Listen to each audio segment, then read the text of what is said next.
राजा विक्रम और रहस्यमयी गुफा। बहुत समय पहले की बात है। उज्जैनी राज्य पर राजा विक्रमादित्य का शासन था। वे न केवल एक वीर योद्धा थे, बल्कि न्यायप्रिय और कुशल शासक भी थे। एक दिन उनके दरबार में एक अजनबी साधु आया, जिसने राजा को एक रहस्यमयी गुफा के बारे में बताया।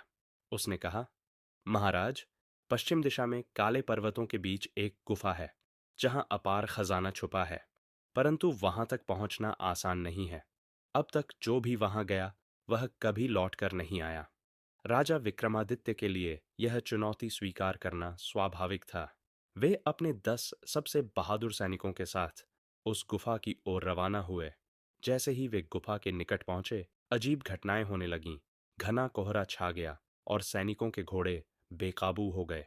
गुफा के अंदर प्रवेश करते ही एक भयानक चीख सुनाई दी। राजा ने पीछे मुड़कर देखा तो उनके 2 सैनिक गायब हो चुके थे। बाकी सैनिक डर गए, लेकिन राजा ने हिम्मत नहीं हारी। वे आगे बढ़ते गए। कुछ ही कदम बाद उन्हें एक पत्थर पर खुदे अक्षर मिले, जो लालच करेगा वह यहीं दफन हो जाएगा। यह देखकर कुछ सैनिक भयभीत हो गए और वापस लौटने लगे। राजा विक्रमादित्य अपने 3 विश्वास पात्रों के साथ आगे बढ़े। अचानक गुफा में एक विशाल पत्थर लुढ़कने लगा और उसने प्रवेश द्वार बंद कर दिया। अब उनके पास कोई वापसी का मार्ग नहीं था। अचानक सामने एक काली आकृति प्रकट हुई। उसकी आंखें अंगारे की तरह जल रही थीं। वह गहरी आवाज में बोली, हे राजा, यहाँ प्रवेश करने वाला जीवित नहीं बचता, परंतु यदि तुम बुद्धिमान हो तो मेरी 3 पहेलियों का उत्तर दो।